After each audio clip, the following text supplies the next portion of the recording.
贤侄啊，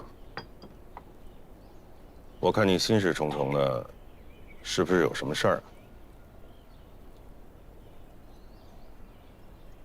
伯父、伯母，之前我跟海棠算是解除了婚约，可仍然走到了一起。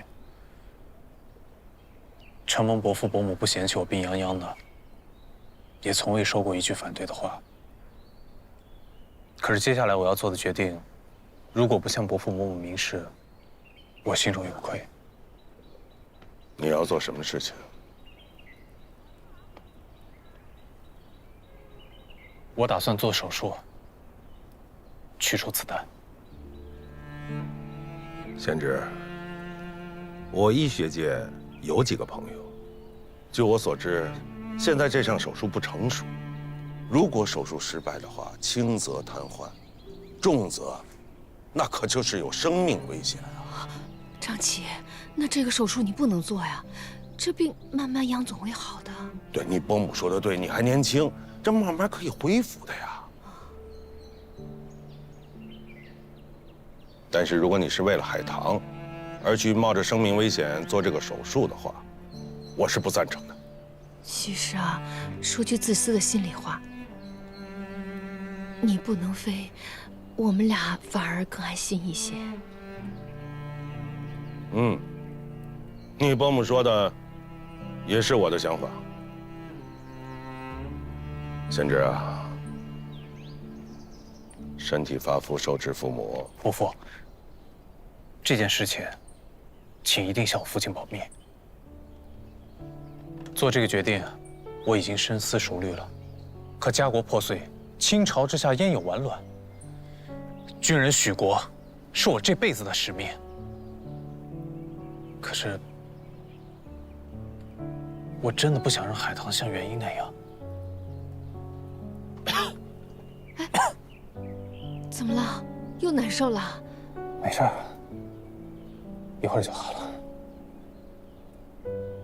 贤侄啊，如果你执意要做这个手术，必须先禀明你的父亲，这事儿不能瞒着他。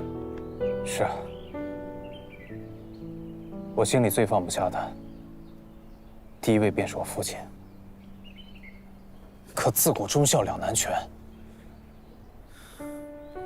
不能对家人尽孝，张琪有愧，所以我才一直瞒着他们。可即使我不在了，我还有哥哥姐姐能照顾他们。至于海棠，倘若我醒不过来，还请伯父伯母多陪伴他，帮他开始新的生活。我听明白了，你做这个手术，主要想把身体恢复好，重新能够驾驶飞机保家卫国。想法是好的，但是贤侄啊，你能不能反过来替我们这些做父母的想一想？啊？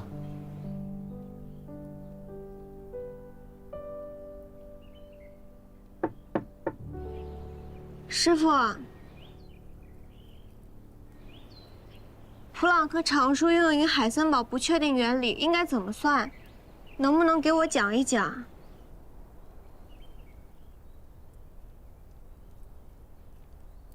你进来吧。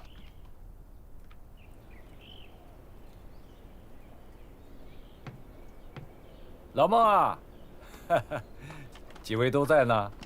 林先生，哎，您来了。聊什么？你来的正好，你帮我劝劝张琪啊，他这儿啊一会儿大义，一会儿又报国，我说不过他，啊。好，谢谢。你们先聊着，我进去弄点水。哎，好。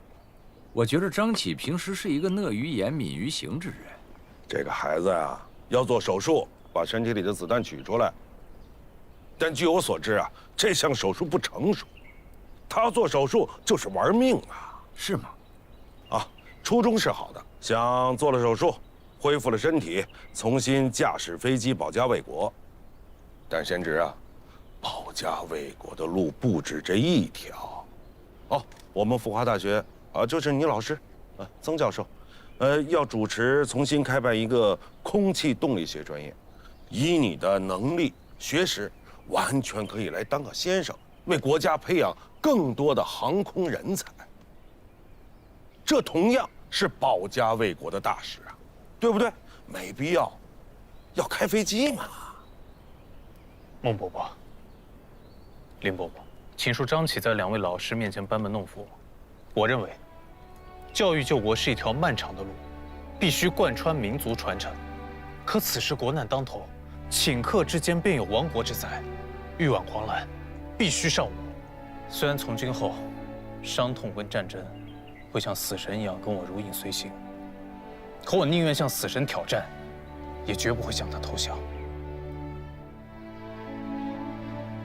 纵观历史，要是因为个人的软弱导致了民族的软弱，那整个国家剩下的就只有挨打。师傅，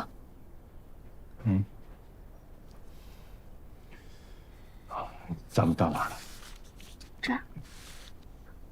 哦，这个得用这个公式做。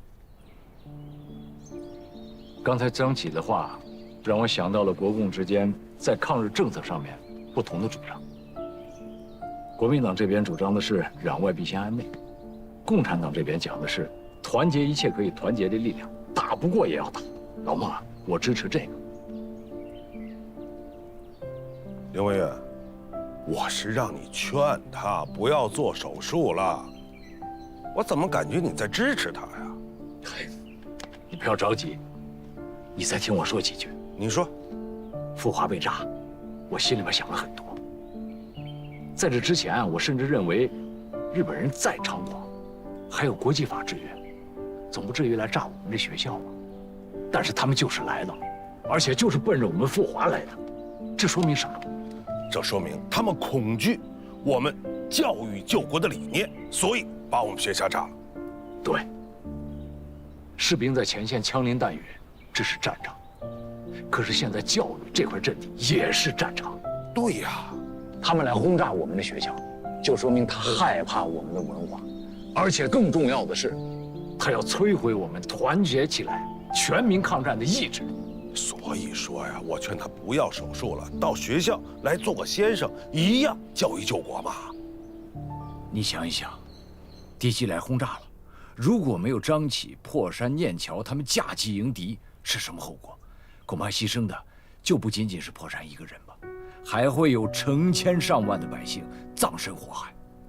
你再想一想，从1931年9·18事变到现在，整整10年了，国府至今没有向日本公开宣战，怯懦呀！怯懦才是导致这10年我们一步一步败退的根本原因。再看看共产党的主张，团结一切可以团结的力量，全民抗战。我们的年轻人正是响应了这种号召，积极地投入到一线的抗日战争当中去。你让我现在帮着你劝说张启，我现在倒是想跟张启站在一起，反过来劝说你，他是对的。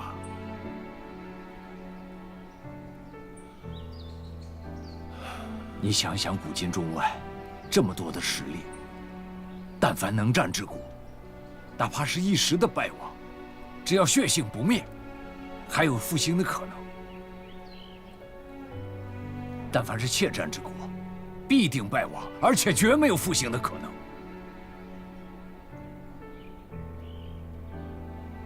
人这一生终会死的，只要死得有价值，何惧长短？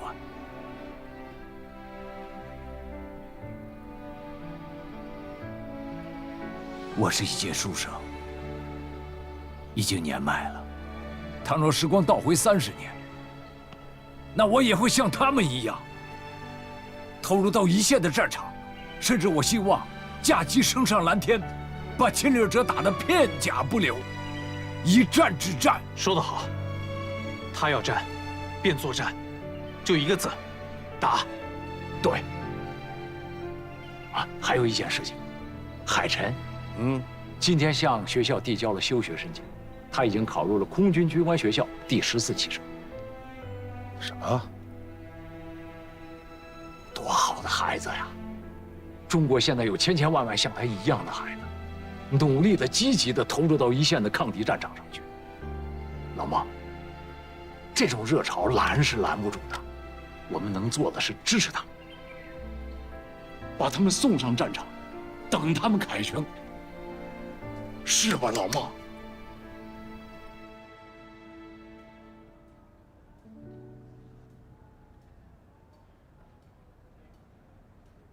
我看看，我看看，真好看。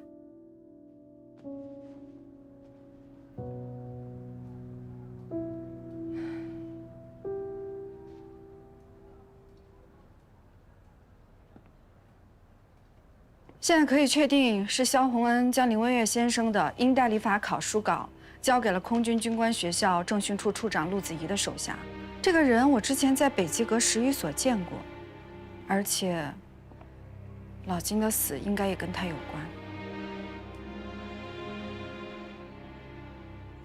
关。如果只是想拿到武丁奖，还不好判断他到底是在为国民政府还是日本人做事。但是他如此阻挠林先生完成英代立法考，基本上可判定，他已经与日本人沆瀣一气。我同意。之前在北极阁见到这个陆子怡，他说是替重庆政府拿回武丁甲，跟萧洪恩也是这么说的，但我觉得不是。这个人之前一直替日本人收买走私甲骨，所以我觉得这一次，他背后也是日本人。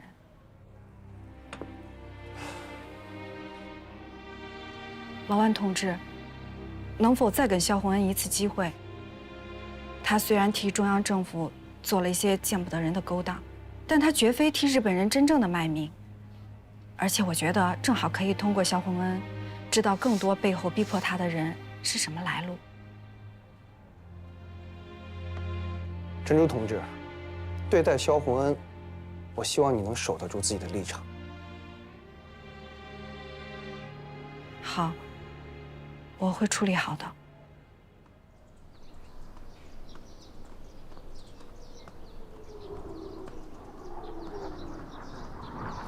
念桥，李政委，你怎么在这儿啊？破山的事儿，我也很难过，想来看看你，也有些话跟你说。好，谢谢。不过有话明天再说吧，我着急把这个资料交给队长。什么资料这么急？白小姐在国外一直找寻可以治疗队长的手术方案。这个资料里有一篇文章，提到一种人工心肺机，或许有用的。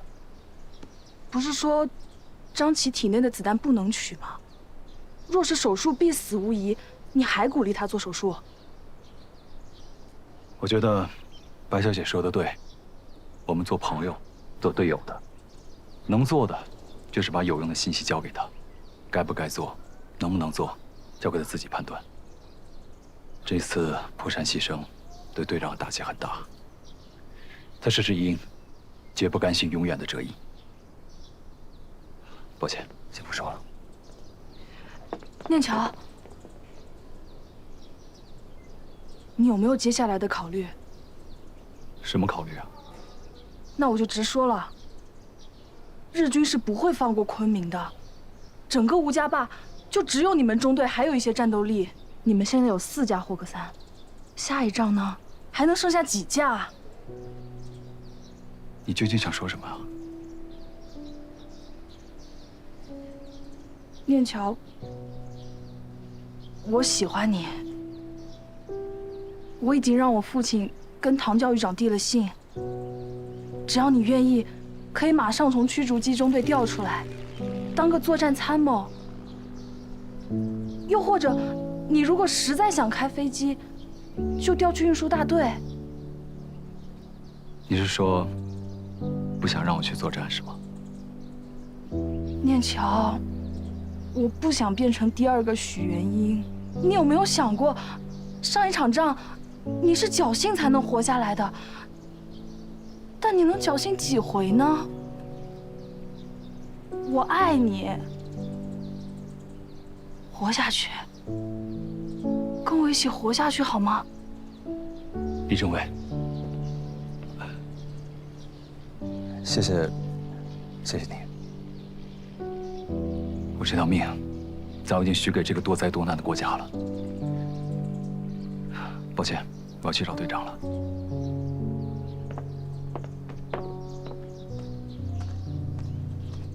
民国30年4月22日新闻简报：福州被日军第48师团攻陷，国防工业委员会会议取消行政院决定，由政府开发玉门油矿，以满足战时军需。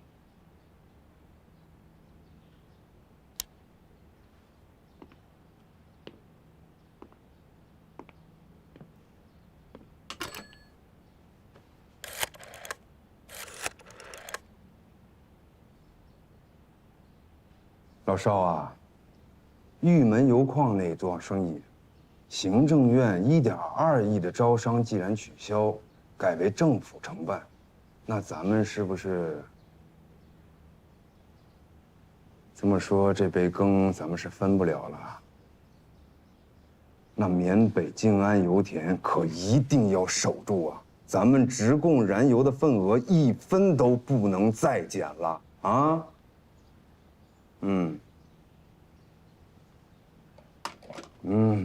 现在搞点小钱是越来越不好搞了。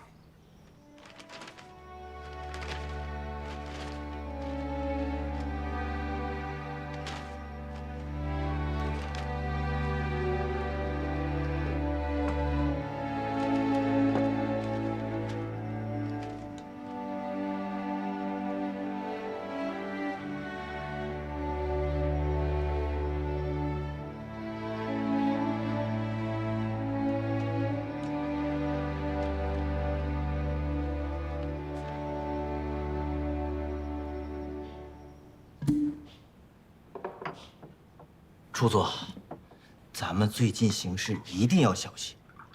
那武丁甲还找吗？拿到殷代理法考的书稿，也算是给冈山那边完成个大事，这比咱们也不少拿。要不，咱们收手吧。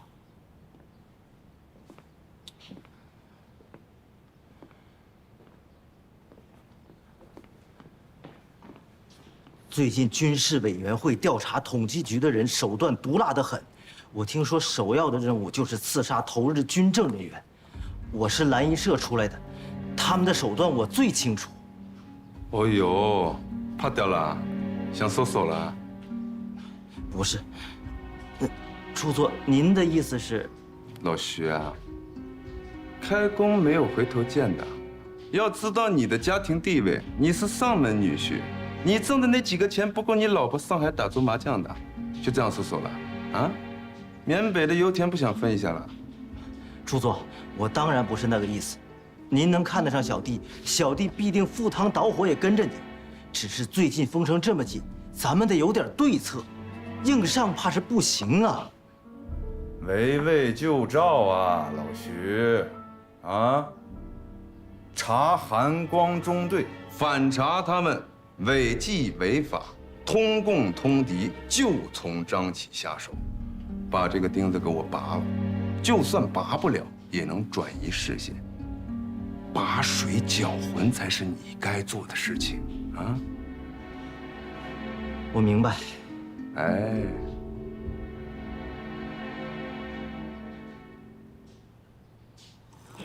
卖报了，卖报了！卖报卖报！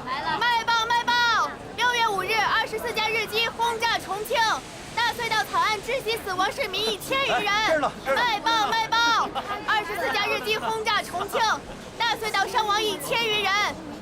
日机，来，谢谢。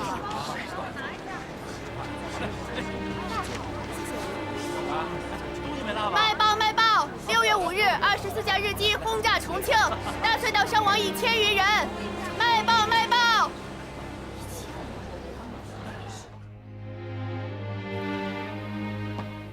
行委会怎么会直接要求张启退役呢？报告，进。教育长，行委会又来了份新的指示。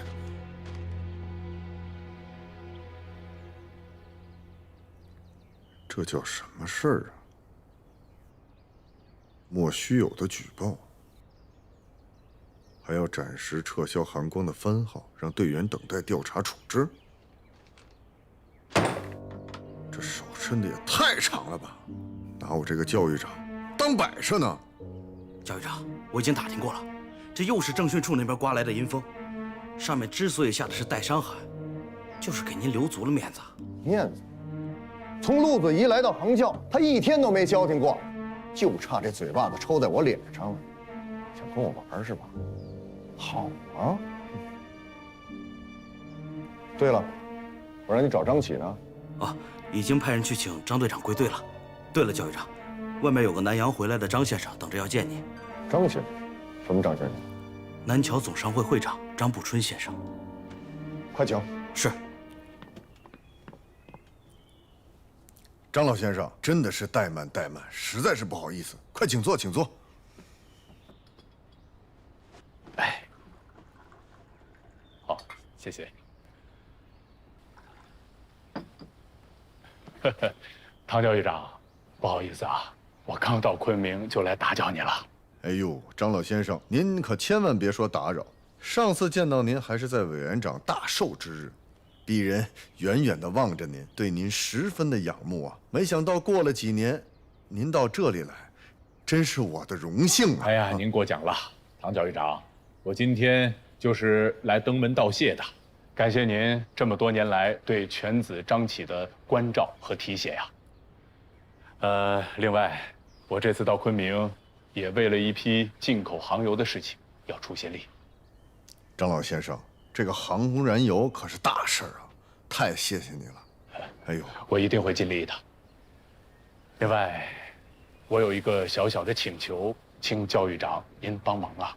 哎呦，张老先生，您可千万别说帮忙，肯定是张启的事情。张启这次退役，航委会确实下达命令有一些粗暴，但是他毕竟是立过战功的人，您放心，我……教育长，航委会的决议正是我的请求。我希望您能够批准张启退役呀。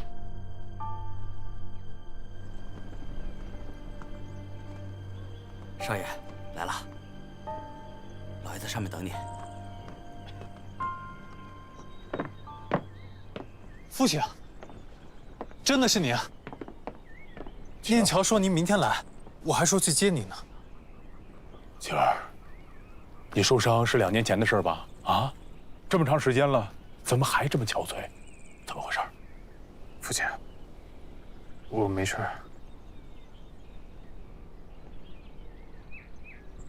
跪下。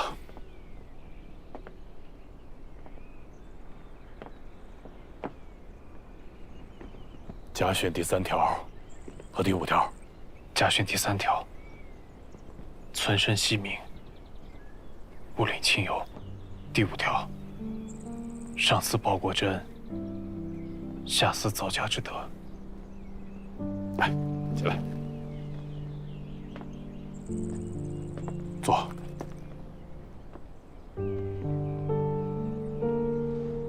好，你还记得？那我问你，身体发肤，受之于父母，不可毁伤，这是孝之根本，你是怎么做的？还有。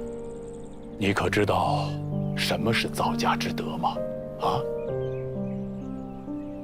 自从你去美国上军校，我和你爷爷以及全家都非常的担心你，但我们知道，你出去求学是为了报效国家，所以我们没有打扰过你吧。后来你回国参加了空军，我也只能跟丁焕生打电话了解一些关于你的情况。焕生牺牲以后，是曾家的那个孩子念乔，是他写信替你报平安，你知道吗？你爷爷拿到信，就会一遍又一遍反复的看很长时间，然后在那儿发呆，最后他还是装作若无其事的样子，让我们不要去打搅你。但你呢？为什么这么长时间？你一封家书都不写，为了什么？父亲，祖国满目疮痍，孩儿自离家之日起，便抱定许国之心。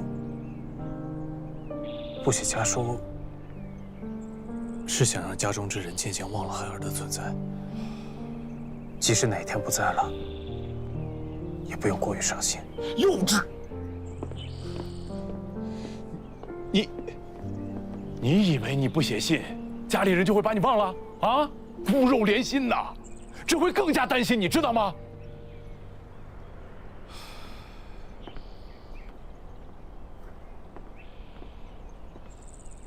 孩子，你已经为国尽了忠，现在落了一身的伤病，不可再图英雄的虚名，更不能以身试险。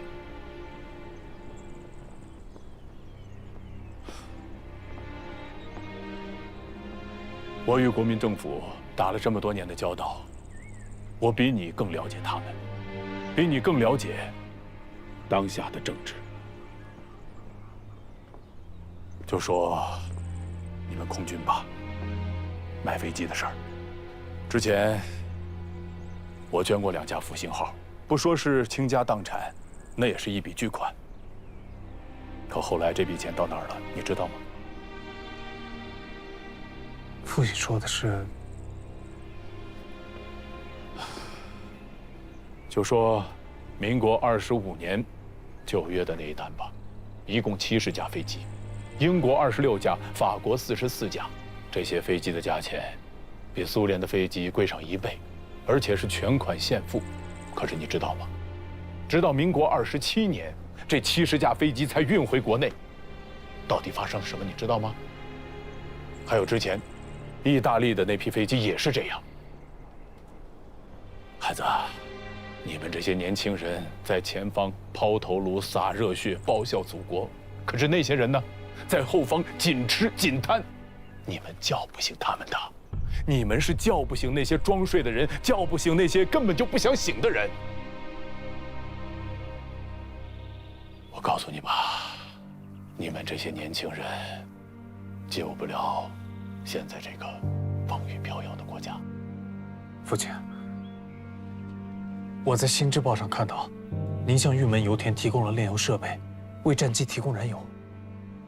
救国报国也是您的愿望，您为什么不让我去替您实现这些愿望呢？救国报国有多种方式，不一定非要以身许国呀。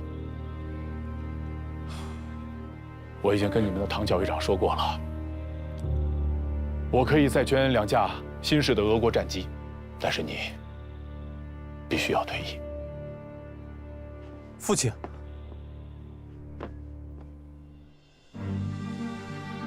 自我受伤以来，队中5场击营敌，队员曾破山就是因为我不能飞，在新婚之日升空阵亡，妻子也为他殉情。我还能苟活一世吗？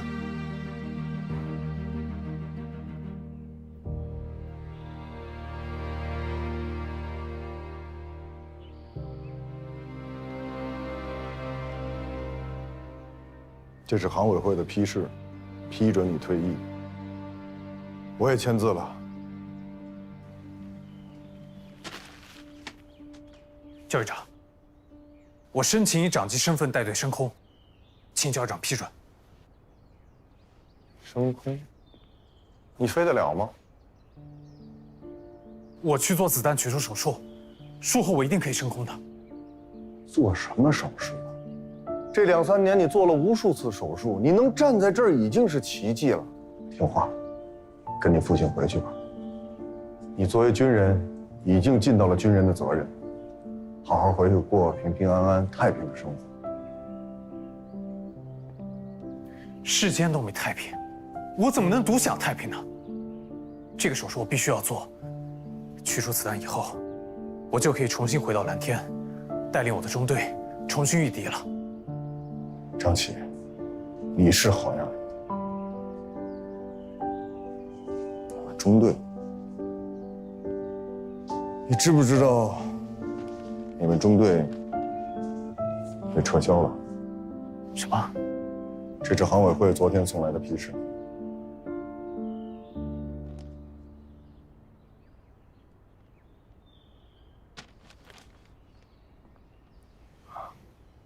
跟我出去走走吧。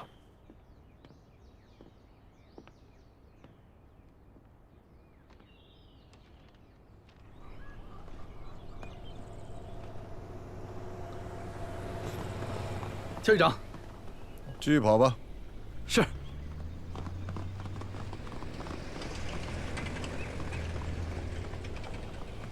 看他们就想起你以前呀，刚来这儿的时候也是这样，毛头小子一个。6年了。是啊，时间过得好快。我何时不希望你能重返蓝天？其实有些话不应该在我这个教育长的嘴里说出来。你能活下来，我很高兴。你不能飞了，我也很遗憾。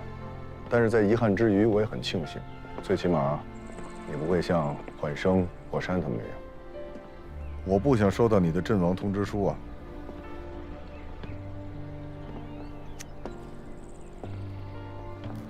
张启啊，咱俩也算是半师半友。这次航委会下令，再加上你父亲亲自来了昆明，也解决我内心很多的难事。听话，换个方式，好好的活下去。教育长，我知道您心疼张琪，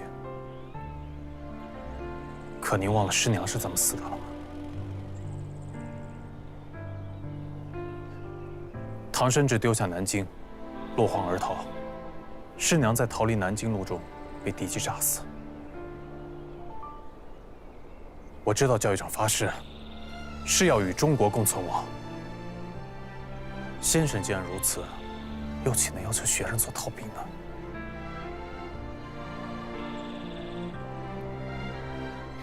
张琪，你是铁了心的要和航委会和你父亲对着干。请教育长成全。好，我给你机会。曾破山殉国，西山号损伤严重。如果你在1周之内修好西山号，我就同意你做手术。你能熬过手术，航委会这面我力挺你。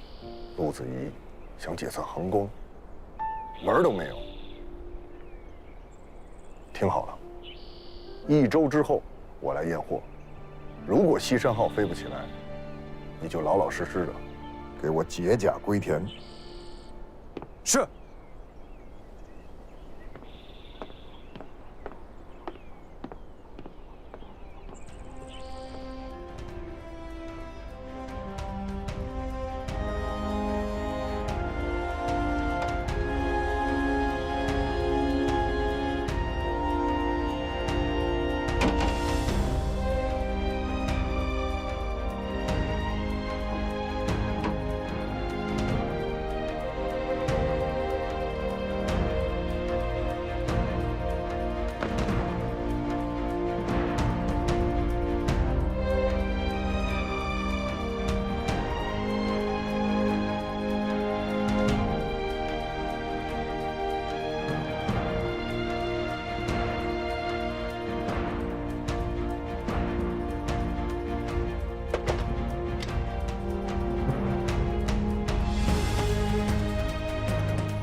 怎么样了？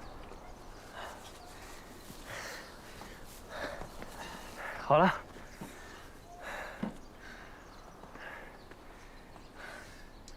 就还差机枪了。机枪？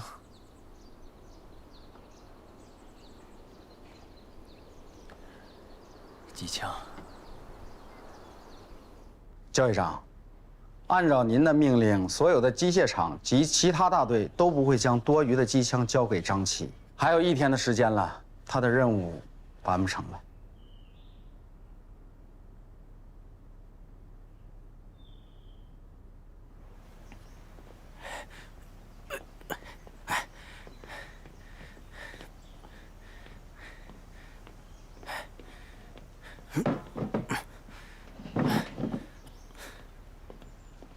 多谢。哟，这天上飞的，来咱们的地盘抢食了，还想带走咱们的枪？报告，咱们陆军前些日子接收了一批武器，其中有一些是从飞机上拆下来的。这把7.62口径的机枪也是，咱们用不上，就还给他们吧。还？我在虎口的大宅子丢了，还没人还给我呢。凭什么空军来咱们陆军嘚瑟？就凭你们的军饷比我们高1倍，想要这把枪，先问问我同不同意。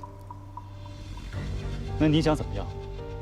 我就看不惯你们这些空军少爷兵。都说你们飞行员能文能武，那就让我来领教一下你的本事。打赢了归你，打输了叫3声爷爷，还让你拿走，怎么样？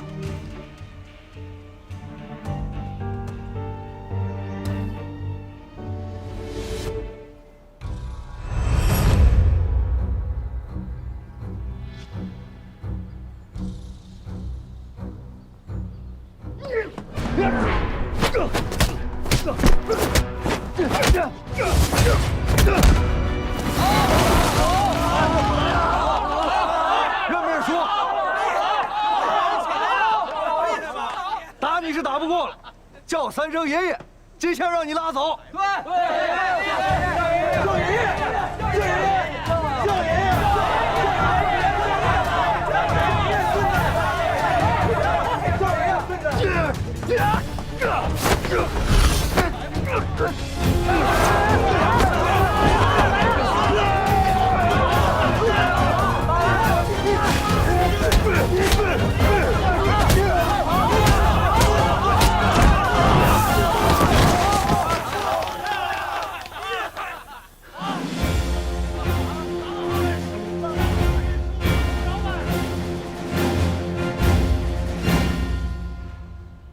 你这空军少爷，你倒是说说，你非要这机枪干啥？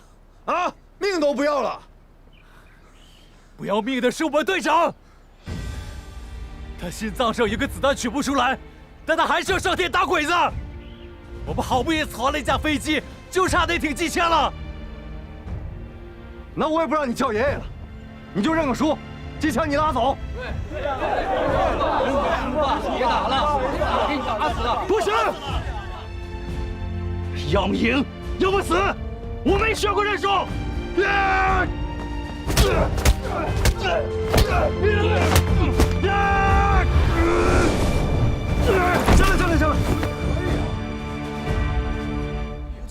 是条汉子。今天就算打个平手，机枪你拿走。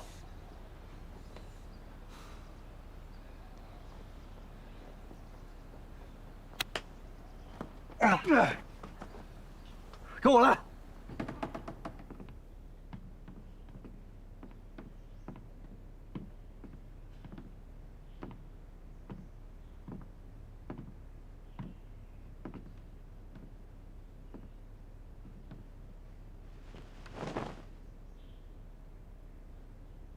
12.7毫米口径，这是霍克3的标配啊，刚从重庆运过来。听说之前在武汉，后来又到了江阴，从一架坠毁的驱逐机上拆下来的。江阴，江阴。在之前是在江阴，装在一架战机上，还击落了一架日机，战机坠毁了，就又拆了下来，辗转到了昆明。我们陆军啊也用不上，你想要，拉走。谢谢。回去跟你那队长说，你队长身上这股子劲儿，我服。以后你们在天上，我们在地上。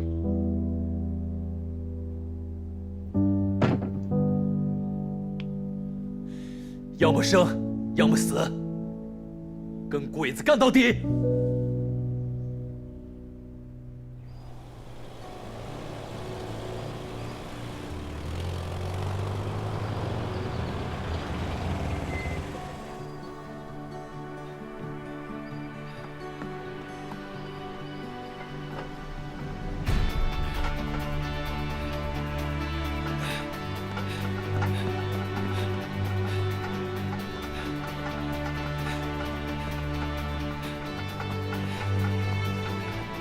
队长，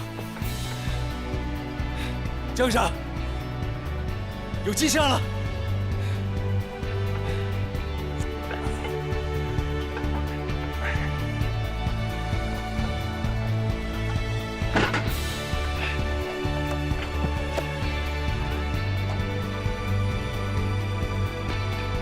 张琪啊，有你的，好，你赢了，我同意你飞了。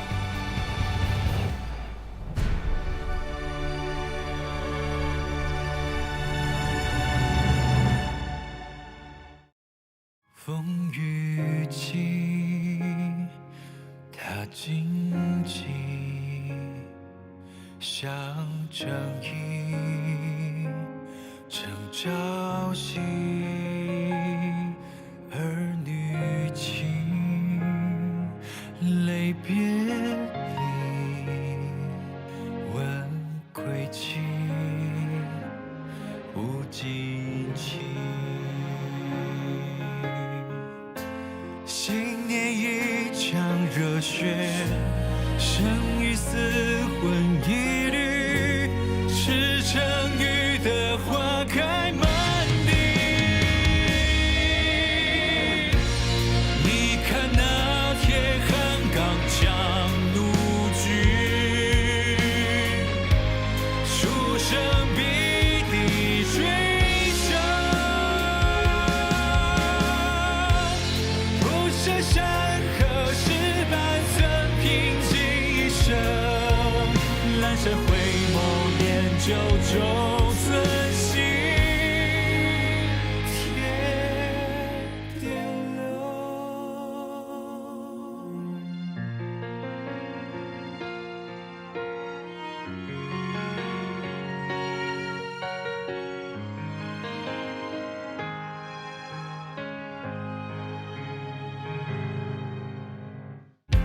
新年一场热血，生与死